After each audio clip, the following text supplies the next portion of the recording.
निज मन मुकुर सुधारी वरण रघुवर विमल जसो दायक फलचारी बुद्धिहीन तंजानिके सुमिरो पवन कुमार बल बुद्धि विद्या देहु मोहि हरहु कलेश विकार सोनो पंत तथा तया पुरी आवडीने मामासे बोलते नामे शंकर शंकरा सदा समकरा निसंग जो संगते पुण्य श्लोकीचा पुण्य नगरीचा तो मोती खरा शोभतो ऐसा शुभा बोला शांत बसा बोल नका रे वंदितो बोल नका उठाला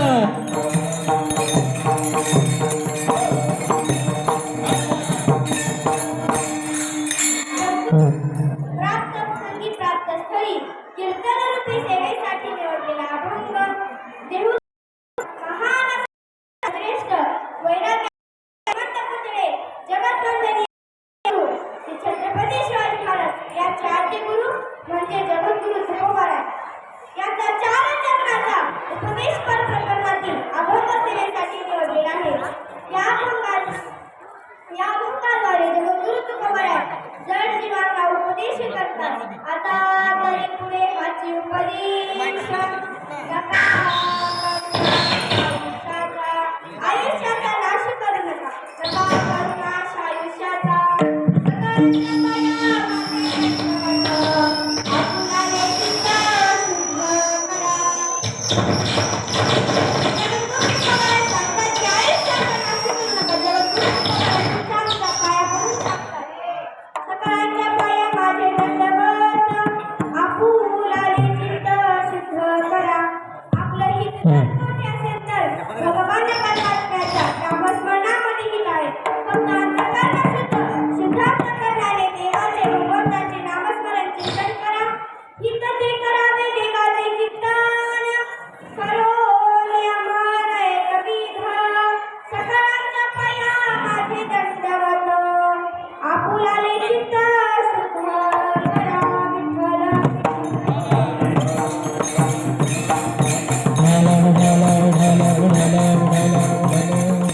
विठ्ठल शेवटच्या चरणामध्ये जगद्गुरु तुकोबाराय सांगतात की बाबा रे एकदा का तू भगवान परमात्म्याचे नामस्मरण चिंतन केलेस ना तुझा संसार रूपी परमार्थ रूपी हा व्यवहार फलद्रूप होईल. तुका म्हणे लाभ होय तो व्यापार करा काय फार शिकवावे. सकळांच्या पाया माझे दंडवत आपुलाने चित्त शुद्ध करा.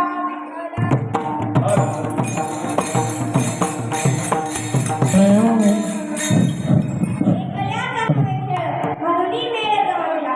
आता बाळबापू माझ्या कीर्तनाची सेवेसाठी माझी कीर्तन सेवा करण्यासाठी इतके सारे शिक्षक ह्या शाळेतले सर्व पालक शिक्षक वर्ग सगळ्यांचे एकत्रित करण्याने माझ्या सेवेला मला लाभलेली सेवा.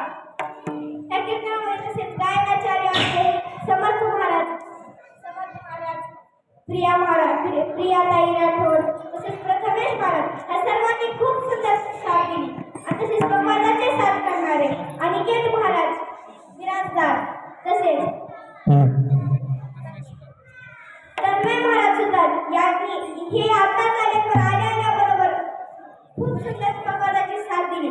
सर्वांना धन्यवाद. अजून कोणी राहिले टाळकरी विनेकरी माळकरी सर्व शिक्षक वृंद आणि सर्व श्रोतेजन आणि शाळेच्या सर्व विद्यार्थ्यांच्या चरणी अर्पण करून सेवेला प्रारंभ करते. विठ्ठल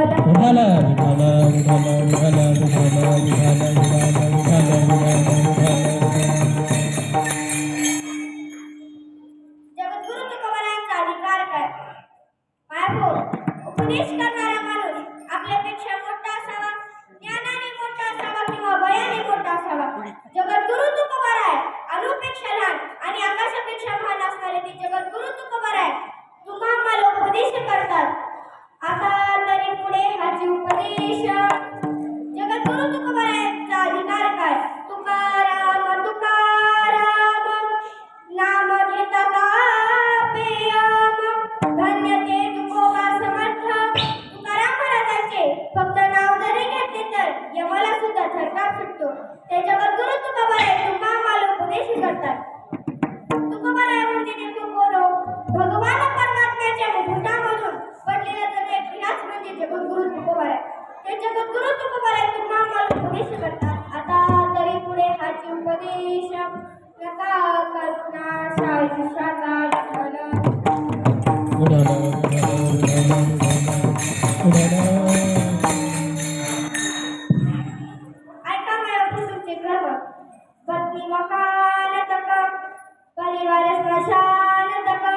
बेटा, सर्वात शेवटी देतात ते पाणी. पाणी दिल्यानंतर देतात ते अग्नी. तो बेटा अग्निदान कर. तुमची संकल्पना आणि तुमचे विचार सर्व पूज्य भगवान कर. ऐका बाळा आपले धर्म. नेमकं धर्म म्हणजे काय? धर्म कोण्या गावाचं नाव नाही, धर्म कोण्या माणसाचं नाव नाही, धर्म कोण्या शाळेचं नाव नाही. नेमकं धर्म म्हणजे काय हे कळत नाही बाळा. यापेक्षाही मोठी शोकांतिका दुसरी तिसरी कोणतीही नाही. नेमकं धर्म म्हणजे काय? एखादा अपंग व्यक्ती आहे, त्याचं घर इथून थोड्याच अंतरावर आहे आणि त्याच्याकडे काहीतरी ओझं आहे. मग त्याचं ते ओझं घेऊन त्याला त्याच्या घरी पोहोचवणे म्हणजे धर्म. धर्म म्हणतात कोणाला? धर्म म्हणतात कोणाला? एखादा माणूस भुकेने पाण्याने व्याकुळ आहे, मग त्याची भूक भागवणे म्हणजे धर्म. नेमका धर्म म्हणजे काय? जे आई वडील आपल्यासाठी रात्रंदिवस कष्ट करून, हाडाचं काड्या करून, रक्ताचं पाणी करून आपल्याला मोठं माणूस बनवतात का, मग त्यांची सेवा करणे म्हणजे धर्म. विठ्ठल.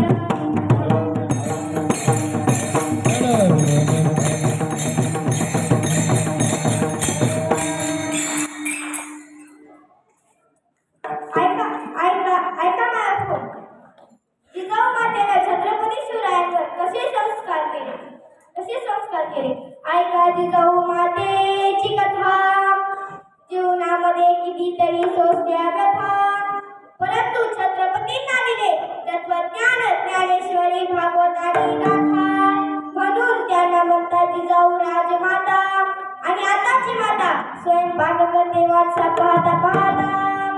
पुन्हा पोरग घालते लाथा, पुन्हा म्हणते चाले ना माझा माथा.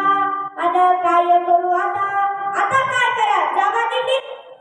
अशी वेळ येऊ नये म्हणून चांगले संस्कार, चांगली कला आध्यात्मिक क्षेत्रामध्ये मुलांना पाठवा. की आपल्या संस्थेमध्ये पंडित परमपूज्य पंडित शांताराम चिंगरी गुरुजी वारकरी शिक्षण संस्था औषधील आणि इथं शिकवायला आमचे गुरुवर्य अजयजी पाटील सर हे आता तुमच्या शाळेमध्ये पण येतात. त्यांनी आमची संस्था काढली आहे. त्या संस्थेमध्ये असं बाल गोपाल शिकत आहेत. मग तसं जर तुमच्या कोणत्या मुलांना पण घालायचं असेल तर तुम्ही घालू शकता. परंतु ही फक्त मुलांसाठी आहे, मुलींसाठी अजून नाही. मुलींसाठी पुढल्या वर्षी काढतील. आपल्या मुलांवरती चांगले संस्कार करा बाळांनो. परंतु आता संस्कारच काय राहिले नाही. पहिल्याच्या बाया जर मुलगा रडायला लागलं तर त्याच्या हातामध्ये भाकरी द्यायच्या, भाकरी. आता जर मुलगा रडायला लागला तर बाया काय देतात सांगायला तर लागत का? मोबाईल देतात बाळांनो. एवढं मोबाईल मध्ये येड लागून गेले त्या मुलं. मोबाईल मध्ये एवढे येड लागून गेला. काय तर इतकं मोबाईल बघतात की रात्रीच्या 12 वाजेपर्यंत जागच राहतात. ती नुसतं मोबाईल मध्ये काय बघतात की काय नाही, की कामाचं तर बघतच नाही, अभ्यास करतात का नाही हे पण माहित नाही. काय मुली इतकी चॅप्टर राहते की एका मुलानं मला प्रश्न विचारला, ताई म्हणजे का गुरुजींनी असं एका शाळेमध्ये एका मुलाला प्रश्न विचारला, उठ रे तू लय चॅप्टर दिसतो, सांग मी एक तुला प्रश्न विचारतो, उठ बर. त्याने उठलं. मग सरांनी प्रश्न विचारला, तुझा जन्म कधी झाला? तो म्हणला, सर माझा जन्म बुधवारी झाला. सर तुमचा जन्म कधी झाला? सरांनी सांगितलं माझा जन्म रविवारी झाला. तो म्हणला, सर तुम्ही सर असून खोटं बोलू नका, रविवारी तर सुट्टी असती. आता जन्माचा शाळेचा काही संबंध येतो का माया? कसली पोरं. एका पोराला एका गुरुजीने प्रश्न विचारला, सकाळ सकाळी दवबिंदू का पडतात? सकाळ सकाळी दवबिंदू का पडतात? तो म्हणाला, सर पृथ्वी स्वतःभोवती फिरते आणि फिरता फिरता तिला घाम येतो म्हणून पडतात. आता हे काय उत्तर झालं का त्याचं? अशी काही पोरं राहतात. तरी ह्या शाळेतली मुलं बरीच आहेत म्हणा. काही पोरं इतके गोंधळ करतात. एक असं मी कीर्तनाला गेल्यावर असं बसली होती गोंधळ करायला. अरे शांतच रे, तू माझ्यावरच आला, तूच गप्पस. मी म्हणलं मी कीर्तन करायला. कीर्तन करतेस का? ती बरं माझ्या प्रश्नाचं का उत्तर म्हणला. मी म्हणले विचार. तो मला रावणाला तोंड किती? मी म्हणले 10. मग तो एका मार कसं झोपत असत?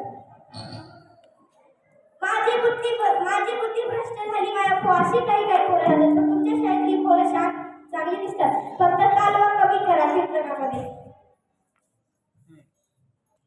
मग जगद्गुरु तुकोबाराय सांगतात की आयुष्याचा नाशिक करू नका. आपल्या मुलांवरती चांगले संस्कार करा. आपल्या मुलांवरती चांगले संस्कार करा. आता संस्कारच राहिले नाही. संस्कारच करीत नाही दवा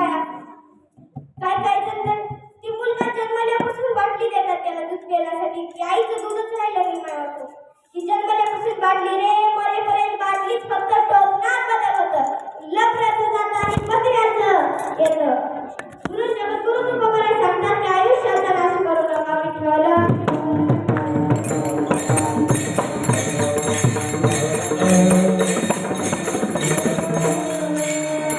नका करू नाश आयुष्याचा. आता आपले संस्कार बघा आता बाळांनो. एका गावामध्ये एक कुटुंब राहत होतं. त्या कुटुंबामध्ये आई, वडील आणि मुलगा राहत होते. त्या मुलाच्या लहानपणीच त्याचे वडील वारले होते. मग त्या मुलाची व त्या घराची सर्व जिम्मेदारी त्या आईवर होती. त्यांच्याकडे अर्धा एकर जमीन होती. त्या जमिनीवर ती आई काबाड कष्ट करून आपल्या हाडाचं काड्या करून रक्ताचं पाणी करून आपल्या मुलाला जगवत होती. बघता बघता मुलगा मोठा होऊ लागला. ती आई दुसऱ्याच्या शेतामध्ये कामाला जायची, दुसऱ्याच्या घरी जायचं, धुणं भांडी करायचं, असं तिचं दिनचर्या. असंच ती रोज दुसऱ्याच्या घरी कामाला जायची, शेतात कामाला जायची, आपल्या मुलाला जगत होती. बघता बघता मुलगा मोठा होऊ लागला. बघता बघता मुलगा पहिलीला गेला, दुसरीला गेला, तिसरीला गेला, चौथीला गेला, पाचवीला गेला, सहावीला गेला, सातवीला गेला. चांगल्या मार्काने पास झाला. माझ्याकडून असा एकही वर्ष गेला नाही, तो 10वी पर्यंत जाऊ शकतो, असा एकही वर्ष गेला नाही की ज्या वर्षामध्ये त्याचा पहिला नंबर आला नाही. जर त्या वर्षी तो शाळेमध्ये 1 नंबर आणायचा आणि 1 नंबर आपल्या मुलाने 1 नंबर आणला की वर्षभर केलेलं लक्षील त्याचं एका झटक्यामध्ये शिंदे निघून जायचं. एका झटक्यामध्ये ते क्षीण निघून जायचं. कारण की आपल्या कष्टाप्रमाणे मुलगा अभ्यास करत होता. आपल्या कष्टाप्रमाणे मुलगा अभ्यास करतो म्हणून त्या आईला आनंद व्हायचा. आणि मुलाने जर 1 नंबर आणला तर त्या आईला इतका आनंद व्हायचा की माझ्या कष्टाप्रमाणे माझा मुलगा अभ्यास करतो, म्हणजे मोठं झाल्यानंतर तो माझे नाव रोशन करशील. मग असंच दिवस निघून चालले होते. बघता बघता मुलगा आता 7वी झाली, 8वी गेली, 9वी गेली, 10वीलाही चांगल्या मार्काने पास झाला. आता पुढल्या शिक्षणासाठी आता 10वीला चांगला पास झाला म्हणून गावकऱ्यांनी 10वी मध्ये पास झाला म्हणून त्याचा सत्कार केला माझ्या कारण की फक्त आईनं पाळलेली म्हणून 10वी मध्ये 1 नंबर आणला म्हणून गावकऱ्यांनीही त्याचा सत्कार केला. सर्व झालं. मग पुढल्या शिक्षणासाठी गावातल्या शाळेतल्या शिक्षकांनी सांगितलं की आता आई माऊली तुमच्या मुलाला आता इथे शिक्षण देता येते, तुमच्या मुलाला शिक्षण देण्यासाठी पुण्याला जावं लागेल. मुलगा म्हणाला आई राहू दे ग, मी इथेच बसतो, कोणता तरी धंदा काढून. परंतु आई म्हणाली तू पैशाची काहीच काळजी करू नको, तुझी आई तोपर्यंत जिवंत आहे ना, तुला पैशाची काहीच काळजी करायची गरज नाही. तू पुण्याला जा, तुला किती पैसे लागतात तेवढे सांग, मी तुझ्या हातात आणून देते. मुलगा गेला पुण्याला. आईने कर्ज घेऊन काबाड कष्ट करून जमवलेले पैसे कर्ज घेऊन त्याला पैसे दिले. मुलगा पुण्याला गेला. तिथे पण चांगल्या मार्गाने पास झाला. तर पुढल्या शिक्षणासाठी त्याला मुंबईला जायचं होतं. मुंबईला शिक्षण भेटणार होतं. मग आईला कळालं. आई म्हणाली जा मुंबईला. मुलगा म्हणाला आई इतके पैसे नाहीत का आपल्याकडे, आता इतकं शिकलो की बस झालं की आता गावातच कोणता तरी धंदा करून बसतो ग. परंतु आई म्हणाली तू पैशाची काहीच काळजी करू नको, तुझी आई जोपर्यंत जिवंत आहे ना, तुला पैशाची काहीच काळजी करण्याची गरज असणार नाही. तू शिक एवढा मोठा माणूस होशील एके दिवशी की माझं नाव तू रोशन करशील. तू पैशाची काहीच काळजी करू नको. मुलगा मुंबईला गेला. तिथेही चांगल्या मार्काने पास झाल्यानंतर त्याला परदेशातून पत्र आलं नोकरीसाठी.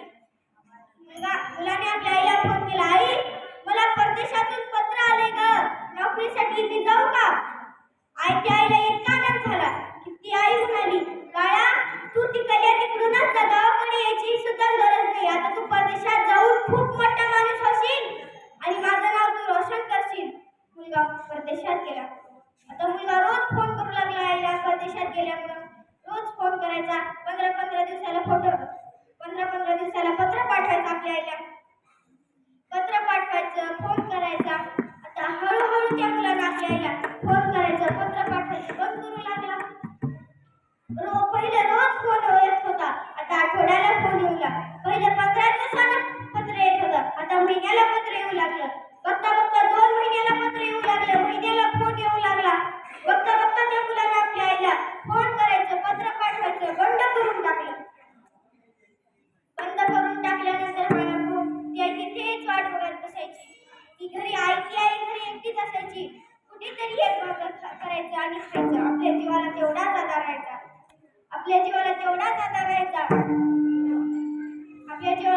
साधा. जर कोणी ताईबाई आलं त्यांना बोलत बसायचं. जर कोणी नाहीच आलं तर आपल्या मुलाचं चिंतन करत बसायचं. माझा मुलगा बरा तर असेल ना, माझ्या मुलाचा फोन येईल का, माझ्या मुलाचं पत्र येईल का, माझ्या मुलाला पैसे तर भेटत असतील ना, माझ्या मुलाला कोणी पैसे देईल का, असं आपल्या मुलाचं चिंतन करत बसायचं. आणि खूप दिवस निघून चालले होते. बघता बघता दिवस निघून गेले. बघता बघता 15 दिवस झाले. बघता बघता महिने निघून चालले होते. बघता बघता 1 महिना झाले, 2 महिना झाले.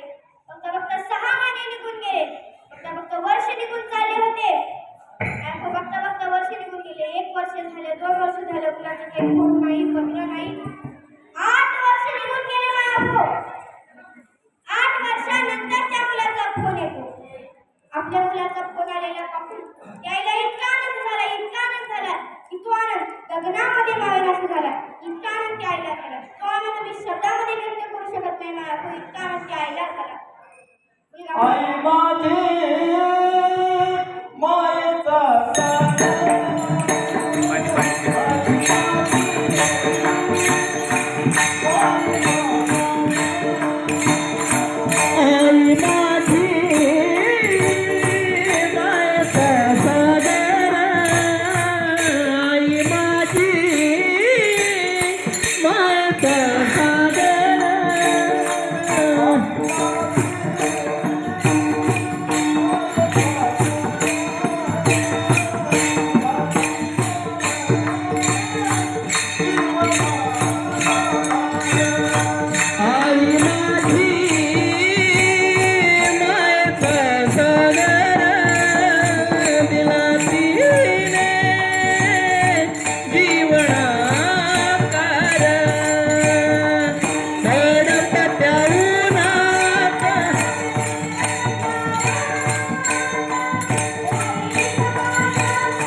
लग्न केलं. राहू दे रे बाळा, मी नसेल तुझ्या लग्नाला